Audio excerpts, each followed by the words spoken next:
Well, Team Good Guys right now have momentum, and can they continue to push it here as we'll get ready for the next battleground in this series. We are going to go to Sky Temple, the choice being the Good Guys here, as we're going to have Team Expert with the first pick. I'm hyped for it. I'm really, really hyped for this game now. So again, Sky Temple is the battleground, and all of a sudden you see the Good Guys with potentially a match win. They said in the interview, what's the goal for the series?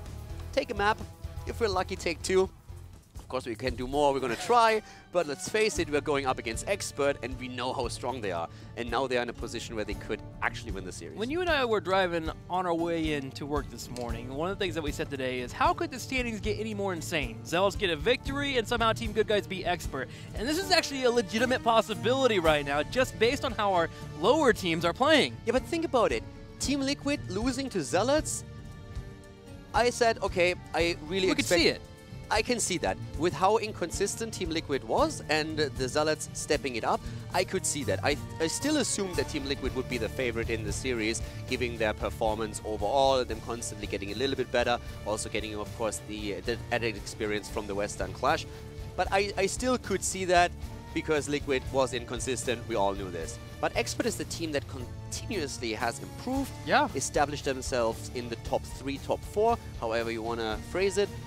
And TGG just didn't really have any of the showings where I would say like, all right, that's it. They absolutely stepped it up. Now this is a different team. And today, this is just, I mean, this is awesome as viewer. This is just insane when you think about it from a standings point of view. I mean, Team Expert, when you look at both Phase 1 and Phase number 2, when they have teams that they're playing against that are underneath them in the standings, they usually get the 3-0. That's how consistent they've been. They've always had a rough time with the top 3 to 4. They usually go the distance in those matches, and they've gotten the better hand as of late. But typically, when it comes to them being the number 3 seed versus the number 6 seed, you would come in and get that early victory. So this is a big testament to both how well we have the Good Guys playing and how a Team Expert may be a little bit on the rocker right now. Yeah, Expert, they have to showcase now that they can shrug that off. And that's not easy. Yeah. It's not only that you are behind 1-2, it's the way that the last map played out. It also gets exhausting at some point. I mean, Heroes of the Storm, especially in the late game, it's one in those standoff situations. One wrong click and it's over. You overstep a little bit, you misclick once, and it's over. So it really starts to drain you really fast on this level when the game goes this long. 37 minutes, it has to be the HGC record. Well, so far, this weekend, I think every game in Europe has been quite exciting. And this series continues to deliver. So let's go ahead and hop into it. Medivh banned out, Ariel banned out as well, and Team Expert will move into Tassadar. Tassadar, first pick. All right, let's see how the Good Guys react this time. I have to also say that I really like Stukov. The way that we have seen a lot more Stukov in Europe now this weekend that we have seen before, and the impact that he has is actually fantastic. There were so many cool plays. This was a super exciting game, but there were also on the individual level so many awesome plays that were being made. And this game, this last month, it had everything. Especially, like, think about that 4-man mosh pit that we saw, for example. Sure. That trap alone. That alone is a highlight video right there. And then it just continues over and over. It's just so good. In most scenarios, that'd be a win for the opposing team. You had a 4-man mosh pit. Well, that team won the game. No, they did not. All right, so into Sky Temple here. Tassadar being the first pickup. Team Good Guys, what are they going to move into? Is this the game for them to grab their Illidan against the Tassadar? On Sky Temple, it could definitely be. But again, Tassadar is already taken, as you said. So they usually really try to rely on the double support. But they go for an Uther and Vala first, with Oriel already banned out. So they go straight into Uther. They have Vala again. Raidboss has played incredible on that hero. He really toed the line the entire time. We criticized in the previous series that Team Liquid had trouble to keep Vala alive, as Darkmog was always... I mean, you can always argue, okay, the support didn't really have the heal ready at the moment when it was needed, or the Darkmog stepped maybe a little bit too far out. But keeping Vala alive is crucial in a lot of these fights, and the Good Guys have done an exceptional job in the last game in particular. So Raidboss really always just on the verge of being a little bit too far out, but able to push that damage in, and that was actually fantastic. Team Expert on their side thinking about what they want to move into. Need to get their possible melee assassin. Tracer is still up and available. Nick has played Tracer a lot on this battleground in the past. Definitely something they can move into now. Of course, with Tracer, you're going to have to be careful of Uther, We come back to Uther, Divine Shield versus Divine Storm. It's highly dependent on who you play with and what you play against. If you're running with a Genji, with Illidan, then normally you are trying to go into the Divine Shield, but if you are up against a very mobile, hyper-aggressive melee assassin, and you yourself don't necessarily need the Divine Shield, then it's always just so tempting to go into that extra stun so that you can lock someone down. An Expert, good guys realize that too, and ban out Tracer immediately, especially now that also Rega is part of the equation.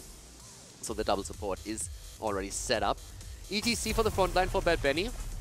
Right wing taken out. Okay, so that takes first of all a global away. Talking globals, we haven't seen the Haka yet.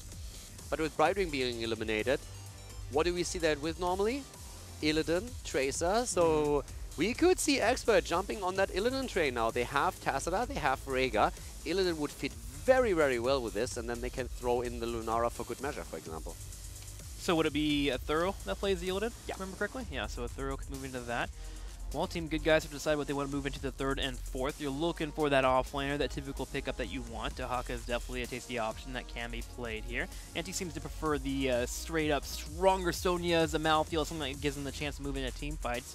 If they wanted to, they could maybe snipe away the Illidan. A little bit scary against a Tassadar, but hey, we'll see if that will be the choice for them, because it's always worked out in the past, man. It's Sky Temple, it's a battleground that they can get the fights that they want to have. Yeah, but they don't have the double support, that's the thing. Every time they played Illidan, wow, they still do it. Oh, okay.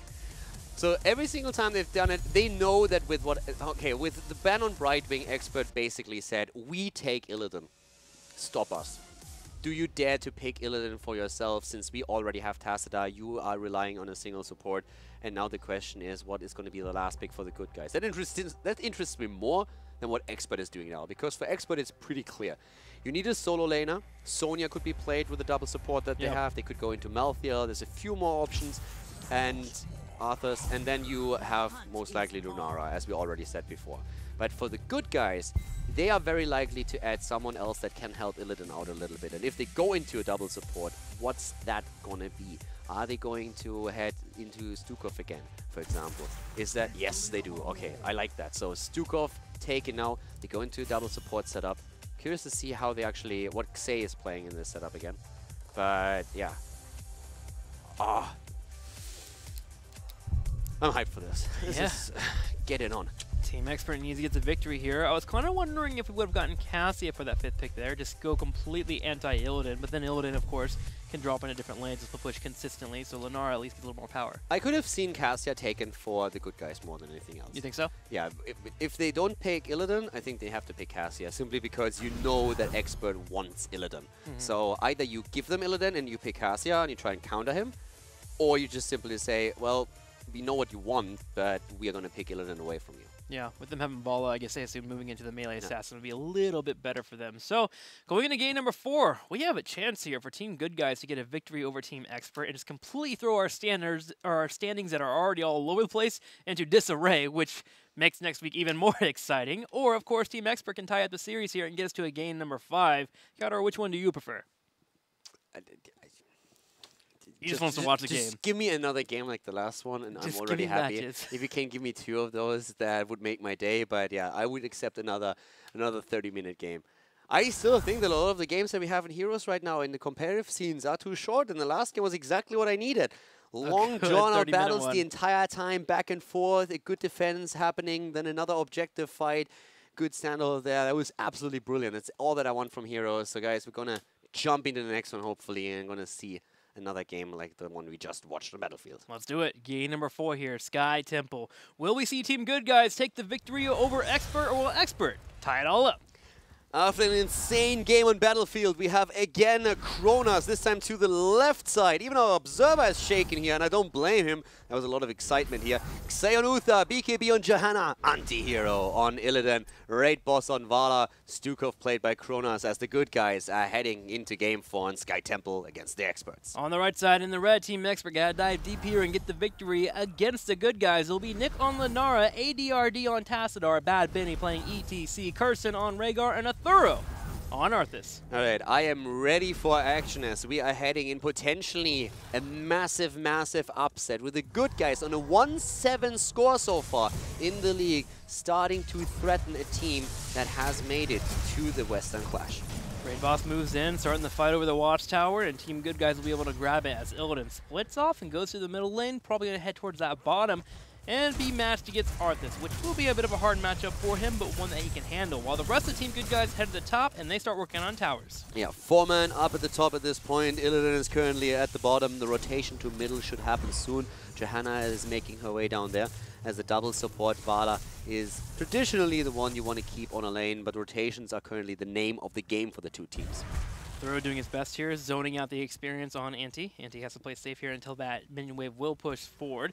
Every small advantage counts, especially now when you're trying to tie up the series, as BKB is holding the middle lane, but Bad Benny comes in, looking for a fight.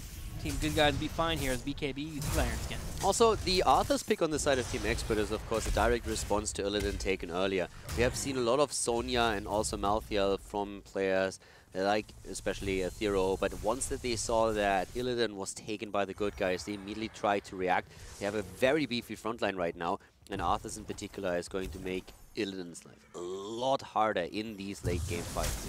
Yeah, it's going to be difficult to kill that Arthas in a straight up fight, especially here in the early game. Later on when you get Mana Core with Vala and you of course get the level 20 upgrade, you're going to be a better spot. But Arthas in the mid game reigns pretty darn supreme, especially against melee assassins like the Illidan. So Team Expert getting that counter there, Thorough, hoping to lock it down. It's also pretty impressive that globals were not higher prioritized in this game now. With Illidan, we have of course a pseudo global that at least lends to a bit of that action, but on Sky Temple normally you have very dominant global play since macro games are so attractive here for the teams, but the Haka has not been picked here.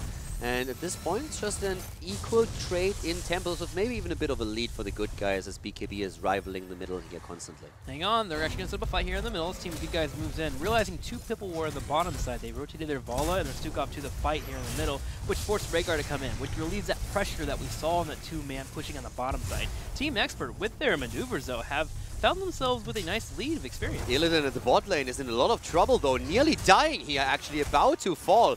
And Thero doesn't have another death coil on the other hand, but he pressured this one in heavily, opening the entire wall up, which is the reason why Expert is currently looking at half a level lead in experience and nearly dropping the fountain as well. But we have to look at the trade-off. What did Team Good Guys get for that while we saw the push in the bottom? They got the fort low in the top right corner, which means if they clear the push that comes in from Team Expert and they get the mercenary camps before the next temple phase, they have a play here to get a fort and make up for that experience that's missing. Yeah, they can and also get a bit of a structural lead here too.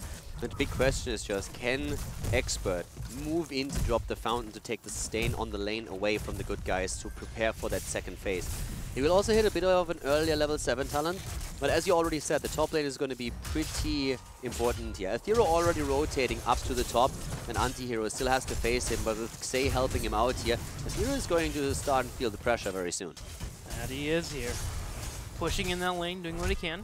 Should be seeing Illidan or even Uther move soon to that Merc camp. Team Expert's doing a good job, though, of really pushing in this bottom side, which forces the attention of Team Good Guys to be in this area, which may detract them away from grabbing the mercenary camp in the top left. And with the Thorough constantly pushing into that Illidan, it's looking harder and harder. Krona has even taken a big amount of damage here on his Stukov. Yeah, but gets out, though, which is quite impressive. So he's able to retreat here, but it's all about that fountain, at least for now. The top lane, we still don't see any approaches towards the night camp that Good Guys would love to take pretty soon. And Uther is trying to hold experience in the mid lane, but the overall pressure that we have with wave clear readily available to Team Expert is starting to mount up heavily. Yeah, Team Expert's doing a really good job of just this laning phase of controlling how they want Team Good Guys to handle their own pressure in their own way. They're just trying to move towards that 10 so they can get the hunt, while Team Good Guys was unable to grab the night camp. Now it's about the temple that activates in 8 seconds to the south. And the first few shots of the temple are going to take the fountain down, and then the Good Guys are most likely going to have to retreat here. Conviction taken on the side of Johanna as a level 7 talent, so trying to use the added mobility to keep up with Illidan when he tries to drive that fight.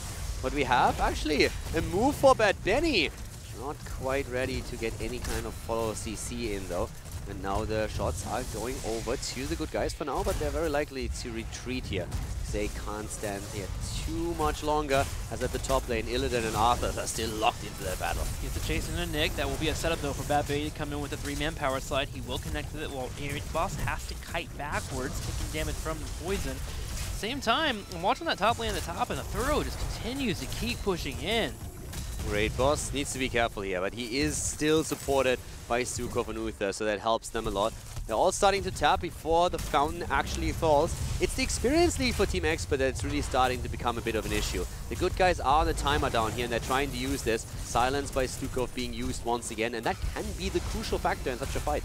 That it can. You can hit that back line while Bad Benny gets focused down, or even Nick. That could be good for Team Good Guys. BKB taking the pressure to the sides. The continued tug of war continues between our two teams. Raid Boss finds a chance to move in with the Vault to apply some pressure to ADRD, who is getting low on mana. They have to move out now. Level 10 is nearly there for Team Expert, so you don't want to be caught off guard once that hits.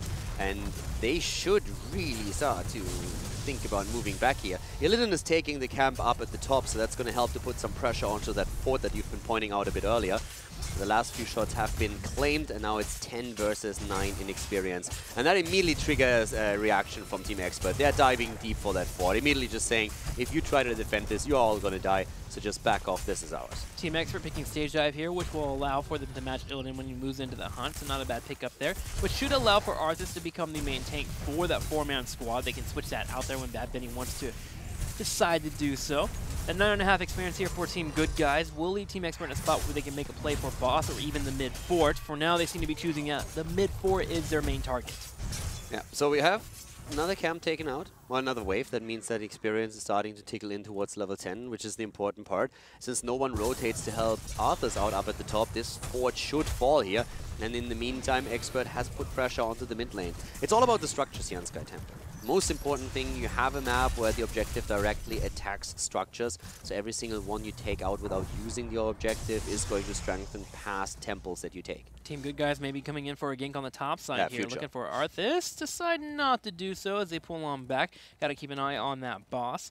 But Team Expert themselves are rotating up their support to the other mercenaries. Shove being used in this game now. So no flail, this time it's shove, and that can actually be extremely awesome. If you use a good massive shove at the beginning of a team fight on a map where there's a lot of open space, you can create a 5 versus 4 fight in your advantage for quite a bit of time. So we have seen coordinated fights around that already in not only the Western Clash, but also the Eastern Clash. There's a lot of cool plays you can make happen with it if that shove is hitting home hard. Yeah, it's good for two things. One, Illidan gets more chase potential if you're in a 5v4, but two, you keep Arthas off your team if they do get in and force a fight around your teammates.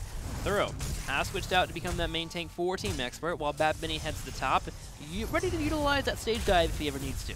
Yeah, and also we're having at the same time now the Divine Storm claimed over Divine Shield. So really looking at those stunts in the team fights. Here comes the attack against Lunara. Nearly dying, but Nick gets the Ancestral Healing, and now it's Illidan who's in a bit of trouble here. Trying to move out. Arthas moves in deep, gets also the army in and tries to keep himself alive, and Raid Boss is isolated by ETC as he dashes in. That's a good kill for Team Expert as they are getting the first blood of the game. Team Expert continues with the chase here. Throw sitting on that front side. Won't be able to get a kill or two, but still not minding to move in for that fight. And it seemed like that combo was actually going to be really solid. The thing is, that force wall that came in made it a bit more difficult for Team Good Guys to go in and kill Nick off, which allowed for Lennar to survive. So once again, Illidan has a hunt, but that's 2 temples that are currently going over to Team Expert. And Expert has taken an impressive lead. 2 levels. An entire talent ahead now that they have reached level 13. And they're closing in on 14 already, with ETC still holding the bot. Here comes again the hunt. They're going in once again. Shove already used on Tassadar. ETC could jump in. Doesn't even have to though. Even with the silence and everything else that comes out of the Good Guys, they are not able to force any big fight here. They take a few shots from the temple in the mid lane, but that's all that they could accomplish here. I like that Team Good Guys did force that fight, though, knowing that they had that hunt up a little bit closer than Stage Dive. Stage Dive does now just pop on up, so Team Good Guys are going to have to start backing out because ETC can come in at any fight. And at least with that aggression, they do save their keeps. There is some weakness on that bottom left side, so if a boss does go to Team Expert, that's probably going to be a keep in the future, but at least they're bringing that pressure forward. Keep in mind that this is the map choice of the Good Guys. So they had, in this case, map choice, and they went for Sky Temple. And so far, they're getting pretty much outplayed and out-rotated on the map. This is not a result of team fights. We only had a single kill thus far. It's all about the rotations that Team Expert makes and the decisions. The Good Guys are trying to force fights, but Expert is very unwilling to give it them to them. Watch out being grabbed on the top here, but Illidan's also in a spot where he can hunt in if he needs to. A Thorough is zoning out Vala very, very well. Team Good Guys about to hit 13 are going to take the chance of moving for a fight. They use the hunt on the Nick, but the cleanse comes out right away. Every single time. They really want to force these fights. Anti-Hero is not afraid to drop a hunt, and they always target Lunara with it. This time they're moving in again. Nick taking a fair amount of damage, but so does Anti-Hero. Raid Boss barely getting away from Bad Benny, but Xay is all of a sudden trapped and completely body blocked. Team Expert just controlling these fights way too well. The cleanse when the hunt comes in, the turnaround on the fights of both tanks, one moving towards an Illidan, one moving towards the Vala to make sure that both the assassins that do damage aren't doing much. A big condemn that comes in from Johanna. They try to force a fight, but they don't have the damage here. They're going to get killed off here as Illidan getting a bit picked alongside the Uther. Only 3 up for Team Good Guys. Illidan down, and that means the keep is eliminated. 11 minutes in and a 3-level lead, level 16 versus 13 talents. And that now results in Team Expert taking a massive lead. Could potentially play for boss even, but even if they just simply move to the temple at the top lane, that would be a big win for them, since they have already knocked out every single fort. They have taken a lot of the towers. So Team Expert is finding themselves in a fantastic spot and completely dominating map number 4. Team Good Guys might find themselves in a spot where they may have to just force a boss scenario, and actually they're starting the boss right now on this bottom side, 3 levels behind. They want to catch Team Expert off guard somehow. Is this the way to do it, as BKB is locked in with a Force of Will? Yeah, BKB already has to be careful here, and HGC is at the top, could go in. Here comes Anti-Hero once more dancing in the stun, but Cleanse was already through. No value here, and Bad Benny, cool as, is just up at the top, finally jumping in with a stage dive and goes straight for Vala. Raid Boss is down, and with Vala gone, this is going to be a cleanup job, as Expert are now trying to go in for BKB. They will drop Johanna here, and now it's an open boss, of course, for Team Expert. And with that, they can try and make that play for the core. Kirsten is just playing spectacular in this match right now. He's hit 4 important cleanses so far that has allowed for his team to win the victory. In fact, he saw a cleanse moment there that he could have utilized when Illidan came in for the hunt and Uther dropped the big normal stun, but he waited for the Divine Storm, Major Fear, because there was a moment where Team Good Guys could have focused down Lunara. The moment that he saw that and identified it, dropped the cleanse and allowed for his team to turn around. Kirsten is just killing it. Yeah, on the support right now, he is doing a fantastic job. His Bride Ring was actually something that the North American teams feared extremely at the Western Clash, because in scrims he single-handedly destroyed a lot of the comms. This is something that Arcaface talked a bit about, that he really respected his Bride Ring play in particular. Boss is moving towards the core. ETC is still getting value up at the top lane, and Kronas is down. It's a 4 versus 5 that's being fought over here. Talent advantage goes to Expert, but still, this is a first kill, and Anti-Hero might be the second death. It's looking like it, and so will Uther as well. That's going to be 3. Here's the stage dive. Bad Benny power slides. There's the Vala. BKB the only one left. They could ignore him if they would like, but they turn around to get the kill. Gotta get those stylet points. 18-14. Boss on the core, and Team Expert almost easily ties up the series. Making a statement here on map number 4. They had a rough time on the 3rd map on Battlefield, but on this map, it's a 10-0 lead in kills and an easy victory for the Experts. Team Expert tying it up and forcing game number 5. Gotta love how they ran that early game, really controlling the flow of the battle, keeping up with the mercs, and pushing in the minions as well, getting that bottom lane stressed out so they can take the night camp in the top lane, and eventually a Thorough just shutting down the Illidan play all the way through level 10. Really well done on their end, so yeah, congratulations to Team Expert. They fight for the right to force the 5th map, and now we are going to see which team walks away with victory here. TGG looked strong today, but they haven't won the series yet, and Expert have made a big statement on map number 4 saying, you guys might have improved, but it's not enough to take us down. No other better way than to end this Sunday with a 5th game, and we'll watch that 5th game right after this commercial break.